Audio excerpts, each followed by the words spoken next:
I want to be rich. Here we go. So what are the three things I need to do if I want to grow my financial muscle? The first thing is grow your knowledge. Because if you don't have knowledge, then it's difficult to make a decision. When you learn more, you earn more. You need to be consistent and to give it time. What people need to be careful about is borrowing only to make themselves better off from a financial perspective, but not for consumption. Please talk to us about operating system. It's not about the size of the business. It doesn't matter whether you sell a kiosk, sell at a kiosk, whatever product or service you sell. The moment you decide you're going to ignore systems, then you are in trouble. If your foundation is weak, the building will come collapsing. 100. Hey, classmate, how are your foundations? I'm on a mission to equip young Africans to be financially secure so that we can have financially free families. Ladies and gentlemen, classmates, Mkofiti, welcome to another concert for businessmen. I'm excited about this conversation. It's a money conversation, and I don't think we can ever have enough of money conversations. And the lecturer for the day, the impact she has on this country and what she has done, I feel like I'm sitting in front of royalty. And she's written a book. So I'm just going to read an excerpt, a foreword actually. And it says, the important contribution of this book is that it sees the individual as the source of wealth, and that wealth creation is both a consequence and a part of achieving our individual purpose. I have never seen money and wealth discussed in that way. And so I'm curious about that bit of achieving our individual purposes. Ladies and gentlemen, we're still filming at Longonot Place. Come check them out, book your staycation. And our lecturer for the day is an investment professional. And she has so many awards and recognitions, and she's really studied. And so I won't go into that. She'll give us a history of her life, because I think I did a summary. I have a whole page of her accolades. But what struck me is that she has trained over 5,000 individuals when it comes to financial literacy. And 5,000 is a staggering number. Rina Hicks, author of Moneywise. Welcome. Thank you. Thank you so much. You're calling me a lecturer. I'm like, what? Yes. Here we are all in class. This is class. We get to learn from men and women who've achieved success in various fields. And I think you have attained that level, and we want to learn from you. And so lecturer, accept it, own it, love it. You didn't really like teachers a lot growing up, did you? Well, I didn't mind them. You didn't mind them? I didn't mind them. At primary school, I hated teachers. But by the time I was in uni, yes. All right. So I got stuck at, you have trained over 5,000 individuals. Yeah. And I'm like, this is one driven person. And I think immediately the first question I want to start with is, what's your life mission? Yeah. Because 5,000 is, wow. Yeah. Yeah. What mission are you on? Sorry. Yeah. Yeah. So I'm on a mission to do two things. Right. One is to equip young Africans, and young is under the age of 60. I'm on a mission to Asante sana. Please tell the Gen Zs in the room, tafadhali. I'm on a mission to equip young Africans to be financially secure. Okay. So that we can have financially free families. And the other part of that mission is to give hope. All right. Yeah. Okay. Yeah. I'm an exhorter. So, and it's not necessarily just finances. Exhorting just sort of means encouraging and pushing people towards a certain way of behaving and acting. And so I've found that through my life, when I learn something, when I grasp something, when I understand something, I want to carry everyone with me. So I'm also passionate about families, and I'm involved in family ministry. My husband and I also teach parents on how and when to talk to your children about sex. And so that's something that I also rally people around. Right. But my main mission is to empower people, to encourage them so that they know that they can do it wherever it is they're beginning their journey when it comes to finances. Wow. Yeah. That's a tall order. That's It a is. really, really big mission. And what's the cost of not being financially literate to an individual and to a country and to a continent like ours? Yeah. Lack of peace. And lack of the ability to move beyond your basic level of survival. And so you live a life that is not purposeful. You live a life that has no joy. Right. And I believe that each and every one of us has been given a talent and an ability. And the most sad thing, Phil, is getting to the place where you have come to the end of your life and you have done nothing to impact anybody with the gifts and the talents that God has given you. So you can get into that place when your finances are not okay because you're not able to operate. You can't think beyond food and school fees. That's not what we were created for. Money is essentially a tool. It is. It's a tool.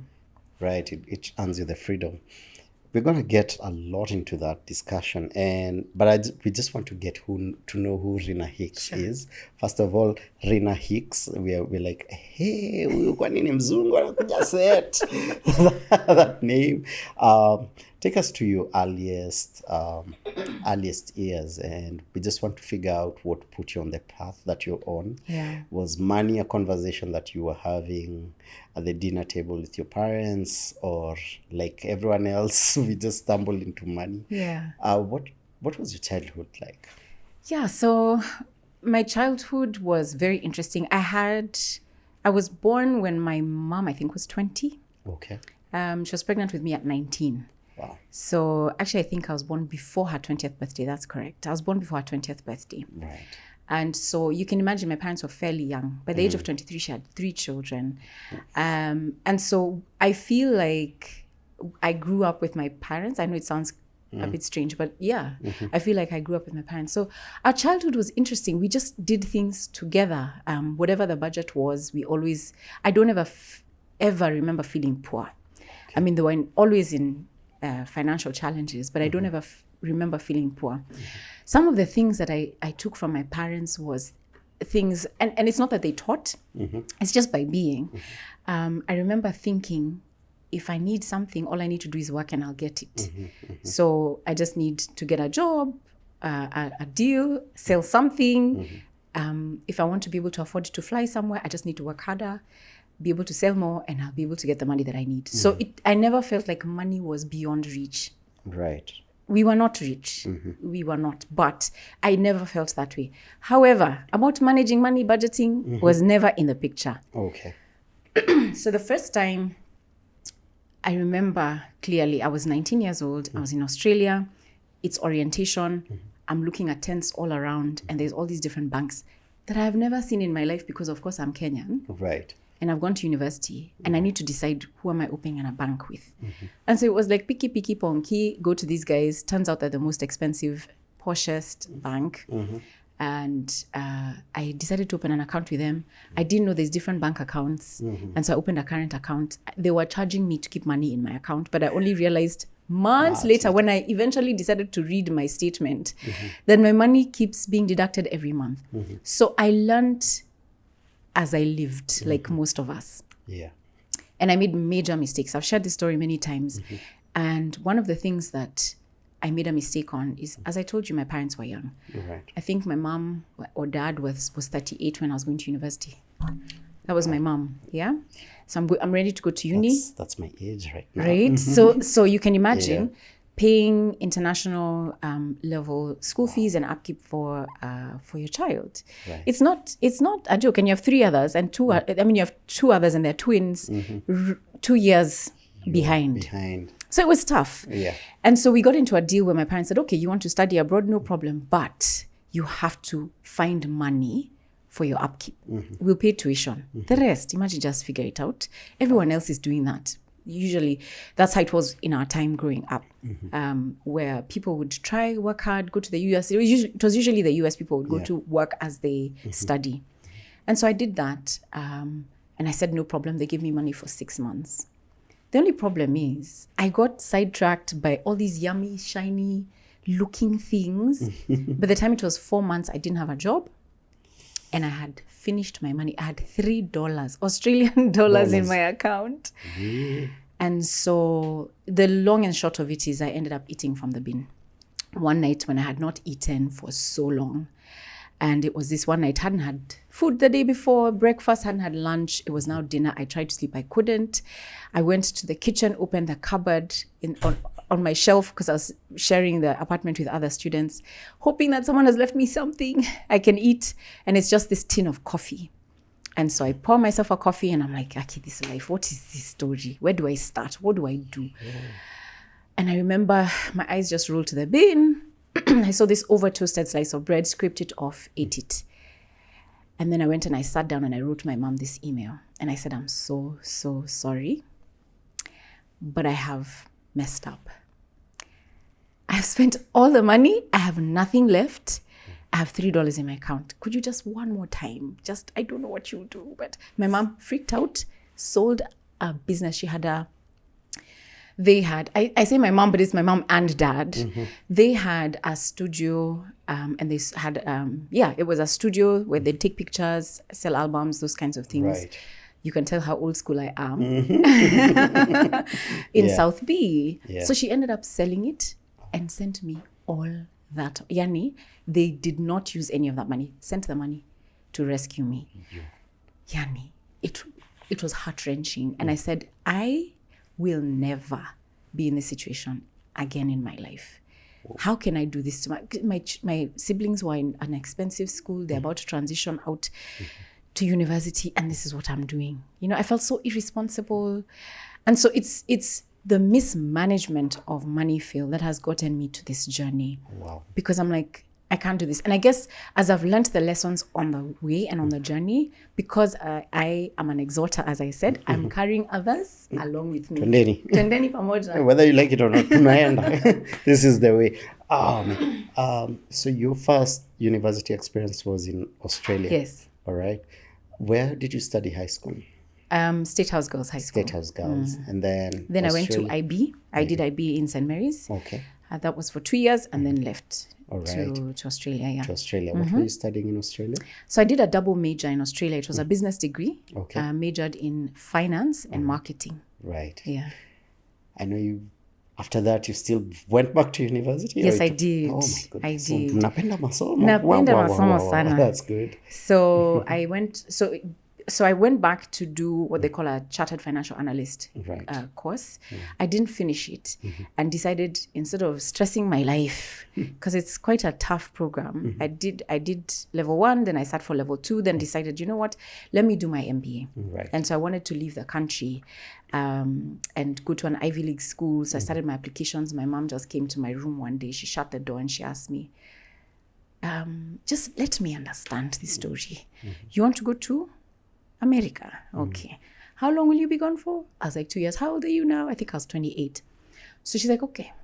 And then you will probably want to work, like, for how long? So she took me through this journey of, okay, what's your plan? Let's talk through it. And at the end, she was like, okay, do you want to have kids? Do you want to get married? And how do you want this to work? And so after I was done talking to her, I was like, anyway, let me look for local options. So at that time, Strathmore University had set up Strathmore Business School, and Harvard University was sort of hand-holding them and providing a lot of assistance and support, even lecturers. And so I was like, I might as well do it here. So so I signed up for my master's, my MBA with Strathmore University. So I'm a proud alumni of Strathmore. Wow.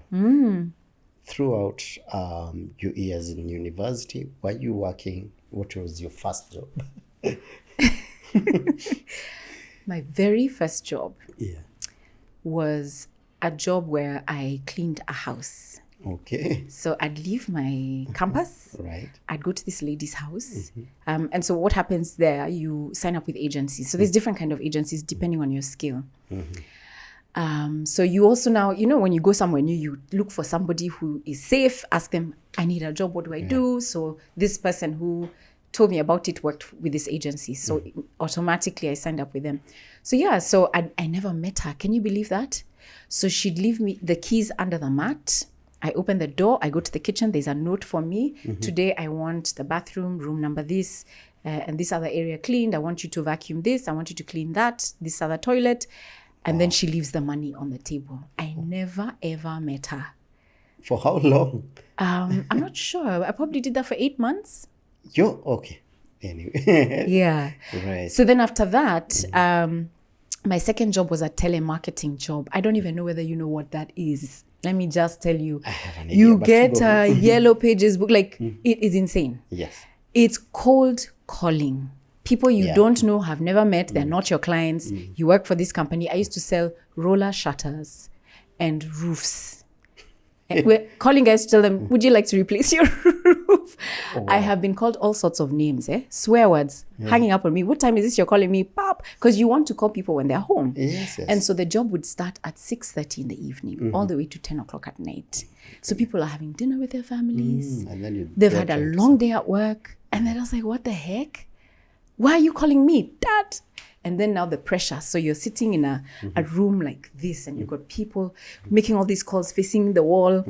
And we had a whiteboard in the middle with a bell. So you make a lead, you go, you put an any. You get to 10 leads, you ring the bell. Let me tell you, you'd sit there making calls. 3 hours, you're just hearing other bells. You've not made one lead. Why? My accent. Oh. Guys can't hear what I'm saying. Saying, yeah. Oh, my goodness. But it taught me how to sell. We had a script, what to say. I eventually started to get a bit clearer in the way that I was speaking, in a way that they could understand. Right. But it was tough. It was tough. It took a lot of effort to not think and believe the things that were told to me when I made those calls. Then the next job after that was at Red Cross. So this one was an office job. My dad did a wonderful thing for us and me and my siblings. When we finished Form 4, we all did a typing course. So I was very fast in typing. So I thought, actually, I can. So there was a job advert about typing, some office thing. You're just telling us your age. Wait. I know. Typing. So we had computers, but, typing this, whatever. Yeah. So got that. But then it was like 2 days a week and I needed more money. So the next job I got was delivering milk and juice. Aki, I've answered your question for a long time. No, it's okay. It's okay. I think every part of you builds up to who you are. It does. Yeah. So this one was, you must be fit. All right. The ad in the paper. Interesting. You must be fit. Make sure you carry water and a hat. I was like, and comfortable running shoes. I was like, how difficult could this thing be? Hey, it was for dandying and jumping off a truck. Where? Because this truck doesn't stop. Where? And it's going through different neighborhoods. And there's orders. And there was 2 of us on the truck. You have house number this. They want 3 juices, orange. Yeah. They want milk and they want, I don't know, yogurt or whatever it is. And so you've got the stuff in the car. You have to, it's a lorry. You carry them, run, put them at the door, come back, dandia the truck. It's not stopping. Hey, I did that thing. I said, anyway. But see, you're Kenyan, kukimbia. You're Kenyan in a foreign country. I got my money and then I said, let me just think about life for a few more moments. Where? Proper hustler. Hustler number 1. Hustler number 1. Oh my goodness. At some point, I've heard rumors somewhere. At some point, you were a dancer. Yes. Dance choreography artist. was. When was that? Oh my, you've done so many things. I have done everything. But I think that's what youth should be Yeah, like, for right? sure. So Love you're it. not like 50 and thinking, maybe now I should start, I don't know, doing what. Yeah. So when I came back from university, got a job, worked at a company that was called 3 Mice. Okay. I think it's still called 3 Mice. Right. And then left 3 Mice. Just before I left 3 Mice, I reconnected with a fantastic group of friends that we were in school with. That's the Oyers, Paul and Peter Oyer specifically. And so, I mean, I was young, I had time, and I was like, yeah, what are you guys doing? They had just formed Sterling Quality. Right. And so I said, look, I wanted to work with you guys. Paul and I were leaders at St. Mary's of the same house. Okay. So I was like, we can, I mean, please come on. And, he was like a brother to me, yeah. So I went on to join the artistic team as a choreographer. Yeah, so did that for a while because did it while I was at 3 Mice, left 3 Mice, continued to do it now full time after I left 3 Mice, and then became joined, I think for Luanda Magere, which was the last production I did, I was a production assistant. And that's where I but interacted with my husband a lot because he was head of production. He was a production manager. Okay. Landa Magere. Was this the... The one that was by, the music was by Eric Wainaina. Yeah. And the story was written by Kajetan Boy. Kajetan Boy. Oh, amazing. Yeah. You're one of us. I am one of you. You're an artist. Okay. Kwa hii jani yote bado hatujapatana na investment and finance and banking. So this is... So while at Three Mice, which is interesting, tulipatana nayo, and this is how. Right. While I was at Three Mice, I had a fantastic colleague called Kaburu Kobia. And I'm forever grateful to her.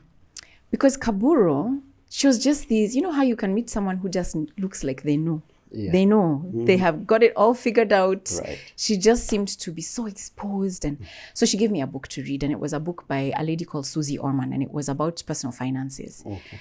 And I read this book and I lapped it up. I was like, I've never heard this before. So I was like, oh my gosh. And so really enjoyed it. And then she later invited me to an office get-together on a Friday, the first one ever, when I joined the company. And she said, come join us. We're playing Cash Flow by Robert Kiyosaki. And I was like, fantastic. Okay, I'm coming. I have never heard of the game, but let's do this thing. Yeah. And so the game, I don't know if you know it.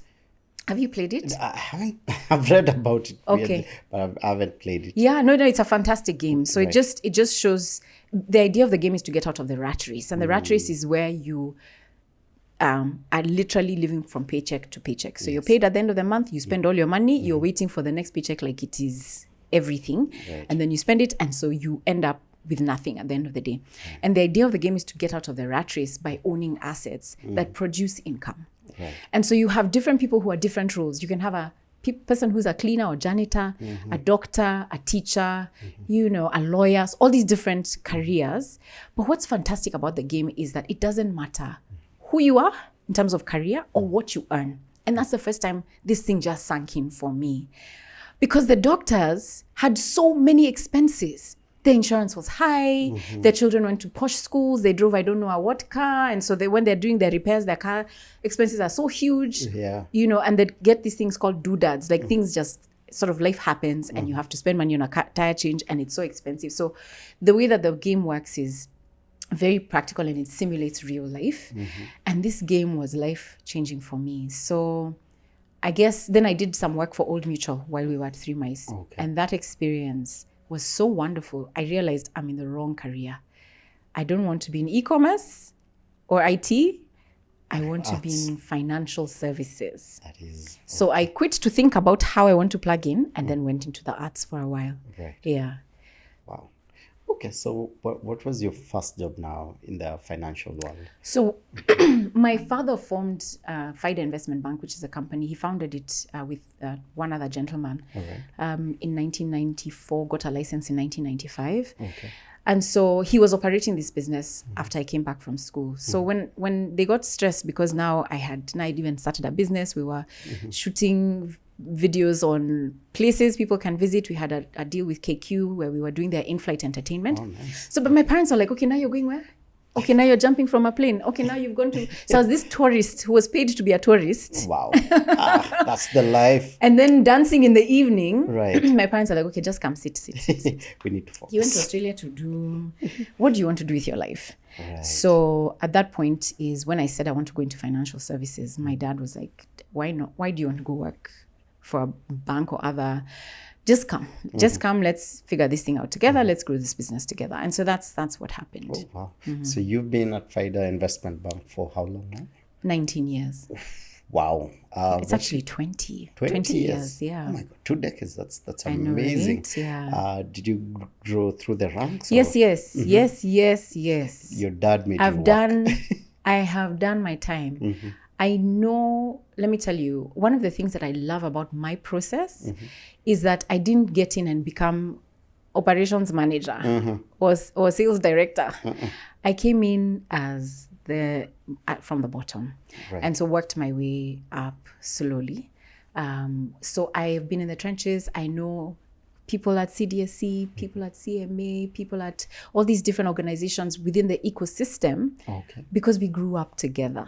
You know what I mean? Like, Yeah. because from when I was pushing papers from one office to the other, because, I have to sort out a client something, I think I love my process, because that has given me the ability to grow into my role and really understand the industry very, very well. All right. What position do you currently hold? Currently, I'm the operations director or chief operations officer. Yeah. Chief Operations Officer. Yeah. Love it. Oh my goodness, I love this. I remember just the other day I was just came across an interview, and it was from a gentleman who has been buying Apple stock from 1981. So he knows Apple like, back of your hands. That's amazing. Yeah, and he was speaking, he was saying that had Apple been left to Steve Jobs only, Apple would have collapsed. Like, Steve Jobs is a visionary. He knows what he wants, and sometimes he makes decisions that were not so good, and others were really good. But the person who made Apple to what it is today, throughout these years, was Tim Cook, the current CEO. At that point, when Steve Jobs was the CEO, Tim Cook was their chief operations officer. And he was saying, which is true, I think all businesses, we say this, that a business, yes, will rise to the visionary leader, but a business will fall because of its systems. And if there's one thing I try and pay attention to, is the systems, the boring work when building a company. Absolutely. So 20 years, that means that's a business that has done over 2 decades. I think only about, 5% of the companies open get to 2 decades. Really? Yeah, I think there was a statistic. Is it 9? I can't remember, but there's a certain percentage of companies that close before they get to the 5th year, and then another before they get to the 10th year. To hit 20 years, it's not a joke. Means you have very good systems, man. Please talk to us about operating systems. I think, I think for us, what has been good is because of the industry we are in, we are forced to have certain systems and controls because we're regulated and we're handling people's money. So the for sure. rules and regulations around the operations of a commercial bank, an investment bank, a stockbroker as well, very serious. So even as you're coming in, you have to have thought through HR and your HR policy. Your compliance manual has to be there. You need to have a code of conduct. You need to have a standard operating procedure. And, initially, when I first started this role, I was just like rolling eyes. I'm just like, what is this thing? Why do we have to keep doing this? Why do we need a board charter? Why do we need, But as I've matured, I've realized that these systems help your business run like a machine. And even if you're not there as the founder, there's no one guessing. Right. You know how you can start maybe like a salon, right? And you're the best person at doing this job, and you make hair in a certain way, and there's a certain process you take your clients through. Right. But the day you're not there, there's no client that comes. They're like, I'll reschedule until Nani comes back. That is true. But if you can create a system that ensures the customer experience from the moment they get in is the same, then, it becomes so much easier to retain and grow your business and to actually replace yourself as a founder. Right. So I think, I don't want to beat our chest. I think it's the fact that we were initially, it was a must for us to have the processes, but I've come to appreciate not just from a compliance perspective, but really, truly, the reason we stand today is because we have followed those systems, those controls, not just for compliance sake, but for the sake of growing the business and to build trust with our clients and our other stakeholders.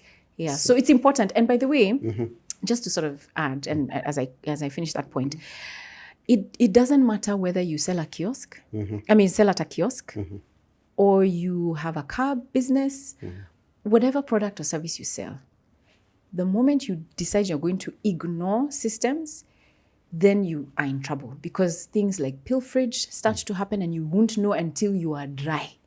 Yeah. I don't know, there's people who have run businesses. You don't know you're being stolen from until you have no money in the bank. True. To pay your bills. True. So by the time you're getting to that place, it's too late. So, but when you have systems and controls, for example, doing bank reconciliations to make sure that the payment that was made was banked and the bank and the receipt match. If you don't do that basic thing, then it doesn't work. So it's important. It's not about the size of the business. No. Yeah. Wow. Yeah. So ideally, systems are like a foundation to a building. Absolutely. Yeah. If your foundation is weak, the building will come collapsing. 100. Hey, classmate. How are your foundations? How are your systems? Right. So let's jump to now the financial literacy. So now you're working in a bank, chief operating Investment bank, yeah. investment bank. Do you remember your first? How do I frame that? I was about to say, do you remember your first client, the first person you started advising about finances? No. All right. Because I came at a time when the stock market was so vibrant. We used to have queues. Hey, Let me let's tell talk you. about the NSE because, hey, yeah. I am one of those people. I've put some money in the NSE, but please tell me the secret. Yeah, Nairobi Is there a Stock sec- Exchange. So I think the thing with the stock exchange is that it's long term, but you can't buy a stock and forget about it. You kind of need to know what's going on. Like your friend who started buying Apple at 1991. 81, yeah. You said 81 or 91? 81. Wow. Yeah. So you have to take the posture of an owner. Meaning, when I invest in a company, I literally have to look at it as a business that I, first of all, like. Right. I need to understand what they do. I need to understand, when they send accounts, I need to know how they've performed. If they have given a bonus, how does that affect the price? How does it affect my shares? They've given, the CEO is leaving, this other one who has come, what is his profile? What does that mean for the business?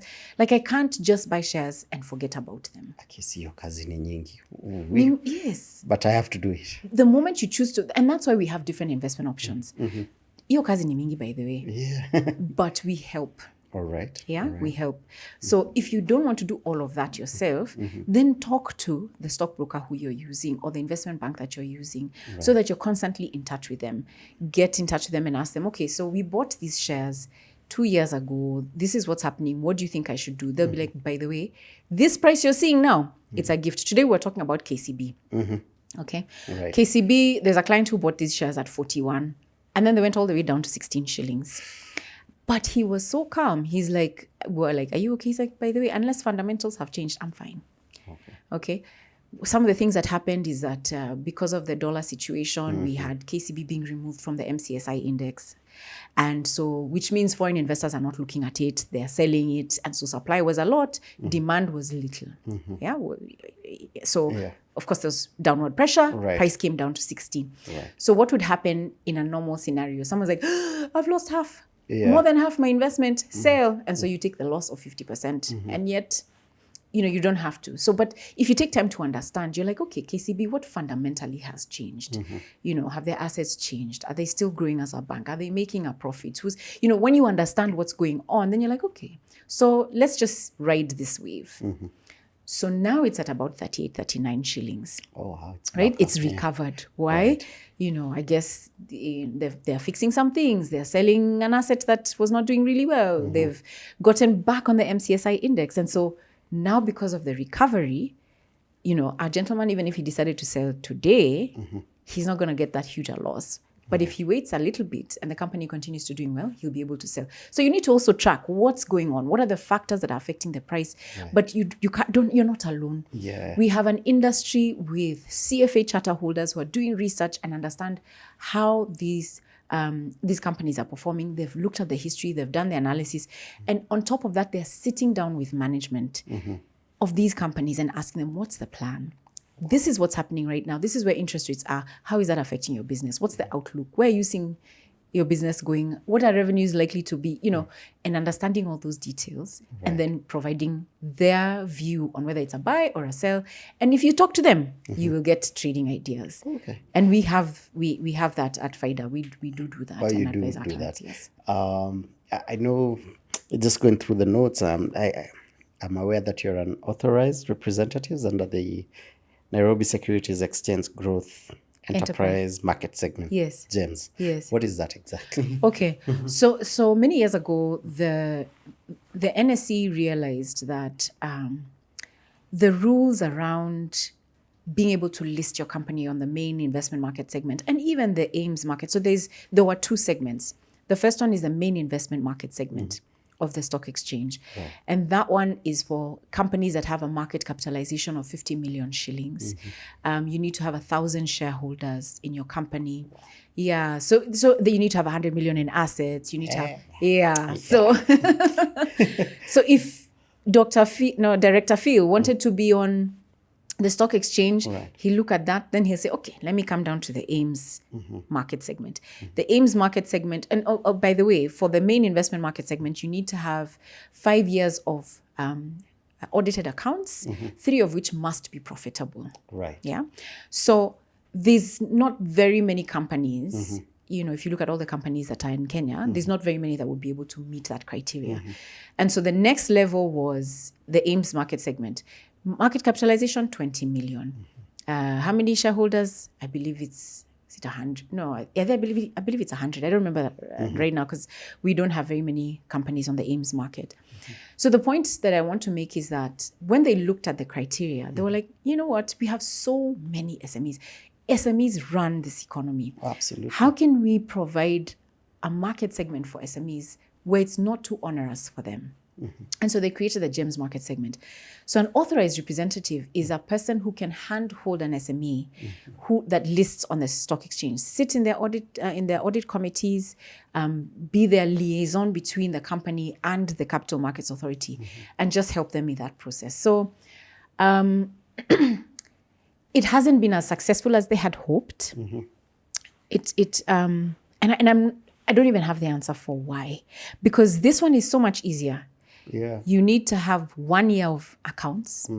Doesn't have to be profitable. Right. You need to have 10 million shillings capitalization. And you just need to make sure that you can meet you have working capital. So your current assets minus current liabilities is positive. Right. That's it.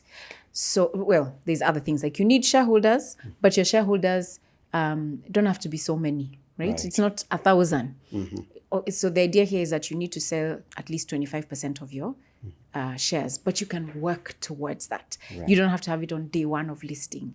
But we've not seen much activity there. And I think perhaps the investor base is not very excited about the GEMS market. They're like, these are small companies. I'm not sure. Let me go with Safaricom. Or let me go with KCB, names that they know. I don't know. It's a function of many things. What is it exactly that makes our stock exchange not work, our Nairobi Stock Exchange, as compared to, let's say, the New York Stock Exchange or the Tokyo? So I don't know whether I'll agree with you that it's not working. Oh, okay. I love it. Please school me. Because there's really amazing success stories. Yeah, the success stories may have happened a long time ago, but they're success stories. And maybe one story that I can share, because it's a company that many people know, that's Equity Bank. Equity Bank, first of all, just began from the village, grew, decided to disrupt banking in this country. Right.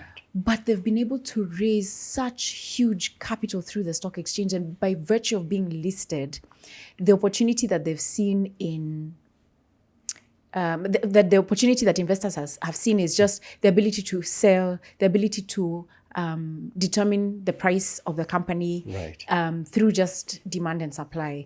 So they've been able to raise a lot of capital. In fact, now, having started in the village, it's a very different company. It is majority owned by foreigners. Yes. Wow. Right. Now, I hear you though. And the reason it hasn't quite worked in the sense that it's not as vibrant as, say, the New York Stock Exchange, or as vibrant as the London Stock Exchange, is many things. And this is my personal view. So please, if you're watching this, don't give me punches. Be kind. This is me just sharing my feelings and my thoughts. Yes, please. Classmates are kind. The classmates are kind? They're kind. Awesome. So I think one is literacy. Okay? And literacy goes all the way from the bottom to the very top. And when I say the very top, I mean people who sit on boards as trustees of our pension funds. We have a literacy issue. there's literacy, because financial literacy is not just the ability to understand what credit and inflation means. It's how do I apply that to my finances of my company or my finances, my personal finances, to be able to grow or to do well. It's not just head knowledge. Right. Financial literacy is the application of that knowledge. So I am of the view that we have a literacy issue, because you'll find over the years, there's opportunities. We can see prices are significantly discounted, but you have asset management companies saying, we are out of the stock exchange. We're like, excuse me? Why? There's such huge opportunities. We have prices of companies that are trading at PEs, price relative to earnings, that are so low. Right. Yeah, that's a measure of, it's a ratio that sort of tells you whether it's overvalued or not, yeah? Okay. Relative to other stocks, relative to the market. And so... I think it was mentioned a few years back when they brought up the KPLC stock. Yeah, they're okay. like, this company is really undervalued. I see. Yeah. So, and then, so they don't invest. And where they're investing, they want to all put money in real estate and in bonds and treasury bills and things like that, but not in the stock market. Right. Now, when you don't have investors coming in the market that are from the local country, then you have a problem. Yeah.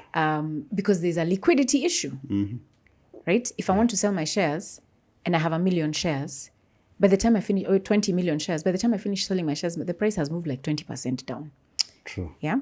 So the liquidity for me is the reason we don't have. So that's one. Secondly, our market, 60% of the trading that happens in this country is by foreign investors. Yeah. That's another issue. Because the West sneezes, like we saw with COVID and with interest rates going up. That's it. Yeah. We're done. Yeah. There's a huge exit, and then you Right. see prices significantly fall. And it's not the fundamentals of the company, it's not the performance of the companies that has affected that movement. So I think something else is the lack of options. So we've not had many listings. Yeah. So companies that are fairly well run, maybe family owned, but successful. And the names. There's many names that are Kenyan owned, doing really well, but prefer to stay outside of the stock exchange. Right. So when you don't have new listings, IPOs, then it kind of just stays quiet, and there's a lull. And Because what was the last listing that happened at the NSE? I believe it was the last IPO, you mean? Yeah, Or the last IPO. the last IPO, I believe, was NSE itself, Nairobi Securities Exchange. Which year was this? I think it was 2014, Yo, if I'm not wrong. that's a decade. Yeah. Yeah. But that's going to change. You've spoken well, and I think you've really articulated the fact that literacy is our biggest challenge in Kenya in terms of financial literacy. And I feel like finances and money is something that should be taught right from class 1, grade 1, because we all interact with money. Unfortunately or fortunately, money makes the world go round. So money is a concept that we should be comfortable with, we should understand. So I'm sure we can go deep into what the government needs to do to our school curriculum to make us financially There's a literate. lot going on there, by the way. There's a lot going on. Yeah. Oh, please enlighten me. So I'm excited actually to update y'all. Yeah, please do. A week and a half ago, so I serve on the board of the Kenya Association of Stockbrokers and Investment Banks. Okay. And I'm not even sure I'm allowed to share this, but anyway, what the heck.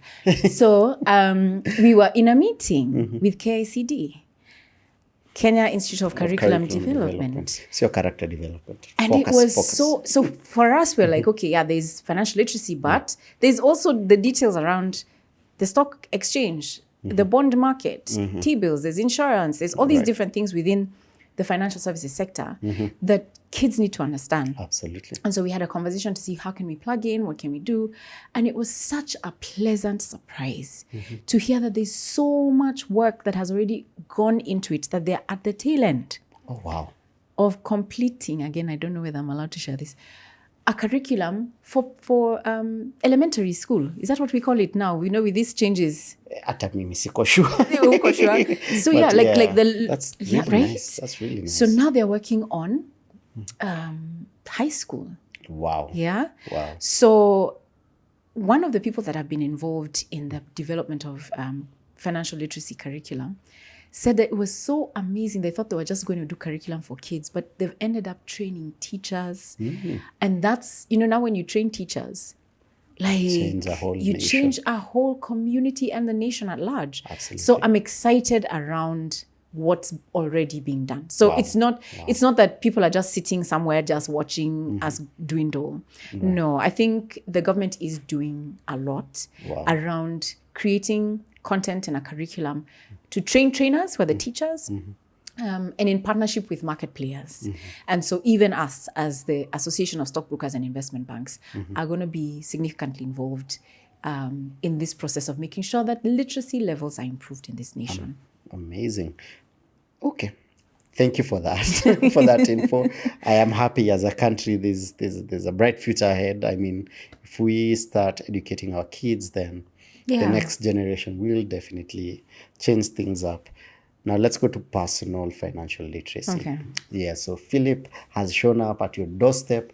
I am very financially illiterate. Me, I just know how to earn a salary or make money from my business. What does that conversation look like? Okay. So the Day first one, I've day just one. shown up. Yes. Yeah. The first question is, do you have any savings? Okay.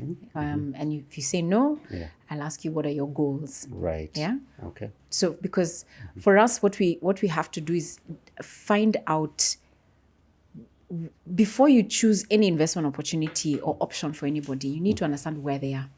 So do you have assets? What savings do you have? Right. Are you in debt? And so there's a bit of, sort of looking under the kimono, as they say it. Absolutely. You have to kind of open your kimono for us to see, so that we're able to guide you in a way that is specific to your current circumstance. Right. So what assets do you have? So what do you own? What do you owe? What do you earn? And what do you spend? Right. Yeah. So that then we can understand where you are. Then the question is, so this is where we are now. Where do you want to go? What are your goals in the next 6 months, in the next 1 year? Do you have a family? Do you have dependents? Are you married? Are you single? So there's different things that we need to also understand. Then once we understand, then the question is, okay, how much money can you save? And then how much does your goal cost? And by when do you want this goal? So what's your time horizon? Right. Then we figure out an investment option that would be suited to you, that would be easy for you to sign up for and also just be consistent with, that can help you meet your goals. It's interesting you asked that question. There's a client I worked with and he transformed my life. I can't remember my first client, but I can remember this one client, and I wrote about him in my book, who actually is very key and central to my journey. Oh, wow. Because I began with him when he was a student. He came as a student first year in university. Wow. And he walked in and said, I need to talk to somebody. And he came, he was assigned to me, and we sat down. And I was still starry-eyed and excited about being in financial services. And he said, look, can you help me? I was like, of course. And so he said his mother had passed on. He didn't have a dad. And he was excited because he had gotten the help loan. So instantly he had my attention. Because my life was very different from that. Yeah. I had my parents. My university fees were paid for. Yes, I struggled, but they were paid for. Backup plan. Right? And I had a backup plan. Yeah, the parents. I was like, Azim, you've borrowed how much? 24,000. And you want to invest? Yes. How much? 19,000. 5,000 for the term. How are you going to live? So we started a conversation. Yeah. 9 years later, I'm cutting the story short, he withdrew 2.84 million shillings. He used to come with 5K, 2K, 10K, 12K, whatever he could find, save, put aside. And then he eventually got a job and started, working, and would bring whatever he could. Wow. When I looked at what I had in my account and what this guy was withdrawing, I was just like, what have I been doing? The teacher was being taught. The teacher was being taught. I was like, Yani, I sit here and I tell people what to do, but in my own personal finances, I'm doing nothing. So I realized, and he taught me that it's possible. It is so possible. It doesn't matter where you are. Right. Yeah, just to start. And so this Philip who has come, we will help him, and it's exciting because he's starting afresh, and it's just being consistent. Right. Yeah. there's something you mentioned about understanding debt. Debt. Let's talk about debt Okay. for a bit. And Okay. I mean, I think our current debt as a country is 11.1 trillion. And when it comes to the conversation of the presidency and being a leader, I always tell people that um, being a leader is not the system. I mean, it's not the systems or the machines that you're going to buy. Or being a president, it's not the infrastructure you're going to build. I strongly believe being a leader is curating the right culture to create the right environment so that people can thrive in it. Yeah. So the one thing as a leader you pass on to the people you work with or the people you're leading is the culture. And I think in Kenya we have a bad culture of debt. We genuinely borrow a lot. If you look at Fuliza numbers, if you look at yeah, I mean as a country, we always talking and complaining about debt. Has that been the case for all the students you've talked to, over 5,000 people that you've been able to coach? Is debt something you've seen consistent that we need to address? And how bad is it? Yeah. Well, it's bad. No Yeah. sugarcoating. It's bad. Yeah, we have I think as individuals, and the problem is even what people are borrowing for. Yeah. Because it's not just getting into debt. Because if you're getting into debt because your business has received a huge contract that your current working capital or your cash cannot handle, and so you borrow to be able to meet that contract, it's very different from I'm at the club, I'm with my friends, I'm feeling generous, let me fuliza to throw around. Yeah. Very different. Or some guy has walked in with some nice shoes, or I'm getting married, I want to go on holiday, my best friend is getting married in Cape Town, and so I go into debt to do that. So there's there's a debt for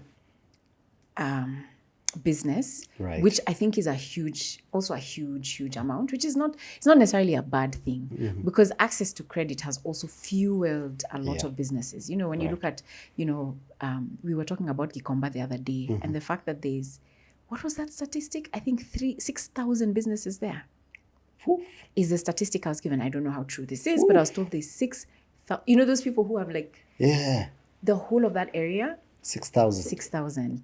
And Wow. those guys, what do? You so that kind of debt I have no problem with.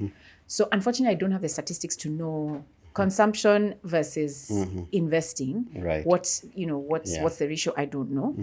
But when you look at Fuliza numbers, when you look at the mobile money lenders and all of that, it's scary. And I think what people need to be careful about is borrowing only to make themselves better off from a financial perspective, but not for consumption. Right. Yeah. Yo. I mean, that's a conversation we can go heavily into. There's debt, then there's a cousin that is, do I say slowly creeping in, or it's already here and it's really strangling our economy? Something called betting. Yes. Again, randomly, I was reading about debt and you somehow just follow into betting. And I think Kenya, I even put the stat here because I couldn't believe it. Like Kenya is ranked third in sub-Saharan Africa in terms of market size, behind South Africa and Nigeria. Yes. In terms of betting. And you know what's shocking about that statistic? Yeah. Those two economies Yeah. have four times our size in terms of GDP. Yosipo. Wait. Yeah. Yo. And then look at Nigeria. How many people are there? True. Yeah, there are 218 or 220 million Nigerians. Yeah. We have 50 million Kenyans. I mean, honestly. And we're How can we be competing with ranking? them. Yeah, how? my on goodness. gambling. The Kenyan gambling market is enormous, projected to reach a value of nearly $100 million in 2024. That's insane. Is that what it says? Yes. And this, I was reading this up I think yesterday and today in the morning as well. Wow. Yo. And I think there's one I saw, like 2,100 and something bets are placed per second in Kenya. What's this culture? It's- And why are it's- we not talking about it a lot more? I think, I don't know why we're not talking about it, because I actually will start to talk about it Oh, we now. need to, yeah. Because I didn't actually realize how bad it was Right. until I got called somewhere to speak to a team because there had even been a suicidal attempt. And the reason there had been a suicidal attempt was because the gambling had become so addictive, and this person, I guess, had lost a huge amount of money. And, you know, like, it's, what is this thing? Broken marriages, Right. alcoholism, a lot of stress and anxiety and depression is the result of all of this. I think the reason it has grown so much is because of several things. One is easy access. Yeah, for sure. So mobile phone penetration, internet access, in Kenya specifically, it's so easy, you know, to go onto your mobile phone, M-Pesa, you click on this thing, you open the app, you trade. Or is it trading? What, I don't know what they call it. What do you do when you're You just betting? call it trading. You You're so stake a proper. bet. You stake a bet. You just call it trading, but it's okay. You stake a bet. I mean, it's just so there's that ease. Right. But then another thing is, I think, joblessness, or maybe I shouldn't call it joblessness. I should call it underemployment. So you have these people who are really smart, who are working in a job that doesn't pay them enough, and so the betting is seen as hustling, Right. as an alternative way to make money. And so you find your friend, he's put in 100 bob, he's won 2,000. Another one has put 2,000, he's won 30,000. And it's like, Quick money. where? It's the quick money I can do this thing. illusion. But, you know, the truth is the house always wins. Oh, yeah. So you keep doing it and you lose, and then you keep putting money to chase the money you've lost, and you lose even more, and it becomes such a crisis. I think also the love of football, and I think the unfortunate thing is that the love of football has been tied to betting. And what has happened is a lot of these betting companies are sponsoring football clubs. Absolutely. So many. I've seen on T-shirt, on their jerseys, at least 3 or 4, you know, sponsoring football clubs in the Premier League.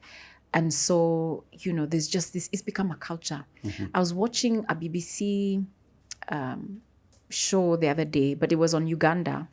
And this gentleman was a person who bets, but he was just sort of exposing what's going on. That the rule in the country is supposed to be, is that you should be 25 years, but the betting places, because there's also physical betting stations, they don't ask your age. And so you find even street kids go borrow and come and bet. And they're like 14-year-olds, 15-year-olds. And once you start at that age, this thing is so addictive. There's a psychology around it. It's like alcohol.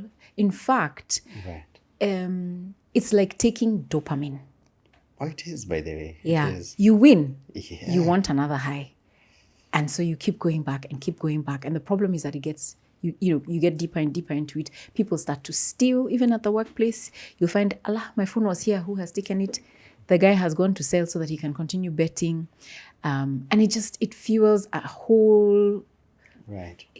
Just a trend that is not right. Wow. So it's a social problem. Oh, absolutely. I'm curious. So I've walked to your organization, the Rina Hicks. It's RH Group. RH Group. So which is separate from FIDA. Exactly. Oh, yeah, RH Group. And, you know, I need financial coaching and literacy, but I'm really struggling with debt and maybe betting. Yeah. How do you get me out of this? Okay. So it depends. We'll first have a conversation. Depending on where you're at, I may refer you to a psychologist. Okay. Because depending on how deeply you are involved, you will not, you will not be able to engage meaningfully in a coaching sort of an environment. Right. So we will start there. And then if we find, we can proceed, then, we have a discussion around what do you want to be able to achieve. And we sort of work with what it is that you want to do. You tell us your goals, and we then create a plan and a program for you, a coaching program for you that can enable you to get to where you want to go. So we have a panel of coaches. It's not just me, who are certified professional coaches, Right. Members of the International Coaching Federation, and also people who've served in the financial services industry who can help, yeah, we help a lot of people too. Wow. Yeah. You were recently awarded as top 10 women in banking and finance. I'm always curious about, now with AI and everything that's changing, and what does the banking sector look like and the financial sector look like From what perspective? in the foreseeable future? What's going to change about our banking systems, how we will be operating with money? I mean, in Kenya right now, you ask someone for cash, They don't have it. we don't have it, and what's that looking like? Yeah. Is banking going to change? I wonder. I think banking at the core is deposits and borrowing. Right. I think what's going to change is the way we access it. Right. So maybe we'll be able to open accounts through WhatsApp. I don't know. So I think it's just the technology around access to financial services. I think when you see companies like Fingo partnering with people like EcoBank and, enabling people to open accounts seamlessly, I think we'll see a lot more technology and fintechs partnering with banks, or not a lot of, but the rising of digital banks, Right. where you don't have a single branch anywhere, and you're a bank. People bank with you, they deposit with you, they borrow from you, but you have no physical presence. So that's where I see it going. With regard to trading, I think things like using robo-advisors may increase as liquidity and options for trading and assets increase that are listed on a stock exchange. So I think it's easy access and then use of AI and those robo-advisor tools to get advice and trading strategies will probably increase more. But I think the basic at the core, I think it's going to remain the same. Okay. Yeah. Yeah. When we were talking about betting and debt, I just wanted to request my classmates, just as a way of engaging and so that we can learn from each other. Just go to the comments and tell us your experience with betting or with debt or a story you've had somewhere, so that we can start talking about these things and highlighting some of these issues. I think we've talked so much about your world, the career that you pursue and what you do. We've forgotten about the person. Rina Hicks, are you a mom? How many kids do you have? And I'm curious, why I ask that is because you seem like you do so much. I know. Do you have time for yourself and family? Yeah. Yes, I have 3 fantastic children. Oh, wow. I have a 13-year-old who's soon going to be 14. Right. I have a 9-year-old and a 7-year-old. And I have a husband who I have been married to for the last 15 years. I try and integrate my life and my work and everything else. So at TAG, I have a lot of people say, oh, you're so busy. But I guess I am, because I prioritize my family and my work. And so everything else suffers. Right. So we won't find you out partying. Never. I don't have the energy or the time. So at least sitting somewhere having a drink with someone is like once a year. But no, we need to work on that. We need to work on that. We need to work But I do have opportunities like to exercise and, Okay. so those are things I value. Right. But hey, yeah, just chilling in a... I don't know. Everything I engage in is so purposeful Right. that actually I need in fact, a lady I met and spent a little bit of time with said to me, Rina, Right. you need to just have fun. Just have fun. I agree. So I told her and I agreed with her. I said, you know what? That is going to be my next goal, to just have fun, because I can be a bit intense and serious. So the next time we're having this sit down, we will be talking about It will fun. be an update of fun. Fun. We need to, yes, we need Rina to have fun. Please suggest how Rina can start having fun. Are you having money conversations with your kids, and how do you structure that? Yeah. Yeah, for me as a parent. Yeah. So it's not structured. It's in the everyday. Okay. It's in the everyday. So it's that one is a bit of a struggle in terms of just finding the structure of how do I teach them. So one of the things that we do is provide opportunities for them to earn money. But even in providing those opportunities, it's just making sure that they have to finance their venture. So to give you an example, my daughter enjoys crocheting and she's actually quite good. And so she'll crochet, she'll sell, and then say, I need yarn. Interesting. Yeah, I need yarn. And I'm like, so you just sold your... She's like, but Mama Nani buys for her daughters. You just buy for me. And so she probably finds us very mean because we're like, what you do? You price your item, Right. taking into account the price of the yarn, and then, go ahead and... So the other thing is like, my second born will give my husband a massage and be like, I'm massaging you, I'm charging you 150 or I'm charging you 50, whatever. And he's like, so. And so she's like, can I have my money? He's like, I need an invoice. She's 9. And she's like, what is an invoice? And so it's okay, let me show you what an invoice is. And this is and this tax. Okay, so I'm going to take... You're So the it's parents just- who tax it's their in the kids. fun of everything. The only one. I love it. So the other thing we also do is have a birthday budget. Okay. So every year for every single one of us, we have a budget for birthdays. And so for the kids, it's not, I want Nani and I want this one and I want to give party favors and I don't know I want to do what. No, it's, Here's the budget. this is a budget. Make And it it's fit. consistent for everyone. You have to make it fit. So you have to decide, is your cake coming from Art Cafe or are we baking it at home? And so it's just been so interesting to see how over time, because we've been doing this for quite a number of years, over time what has happened is they'll sit, think through what they want to do and be like, you know what? I'm going to bake the cake at home so that I can go to blah, blah, blah with my friends. Right. My son last year said, I don't want a birthday. I want to save the money so that next year I am going to have the biggest party ever. So I'll have 60K. I mean, not 60K, we do 15G. So he'll have 30. Wow. So, yeah. Oh, wow. So it's different things. And they saved. At one point, they put money together. And actually, we didn't have our TV for many years. Was the one with the, Yeah. what do you call that thing? The back thing. So my daughter would be like, oh my gosh, I hate bringing my friends home. Like, this is so embarrassing. Like, how do we not have like a proper TV that works well? And so we were like, I mean, you can buy yourself a TV, but for us, we are happy with this one. So do you know they put their birthday money together and bought themselves a flat screen? Wow. Yeah.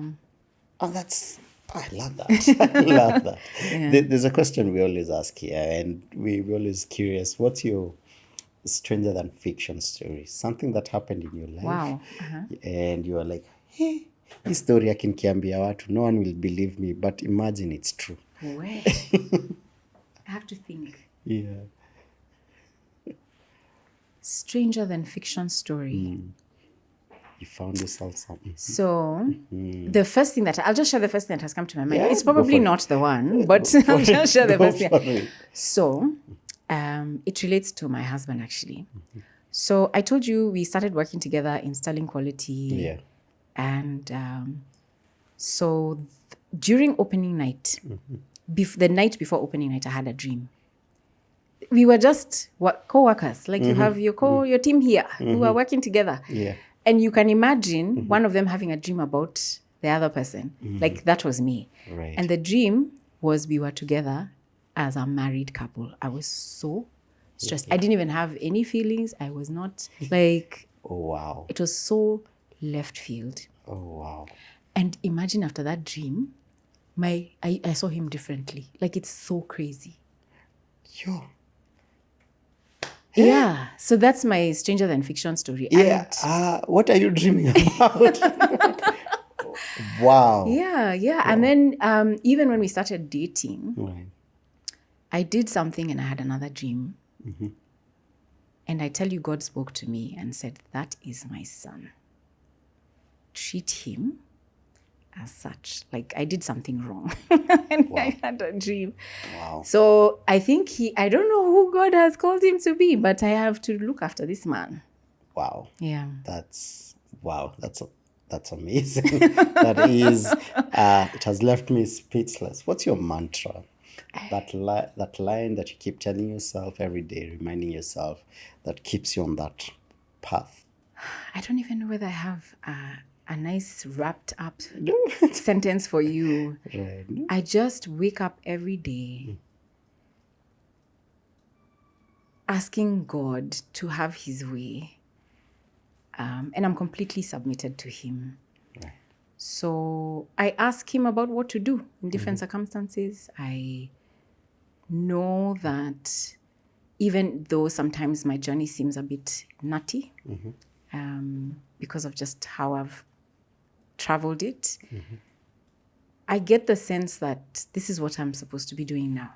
Right. I might not be doing it forever, but this is my current assignment. And so I keep going because I have an assignment, and my assignment is to just empower and to help people. And so I don't know. I think it's the fact that I feel like I'm in purpose. And so I just keep going. Wow.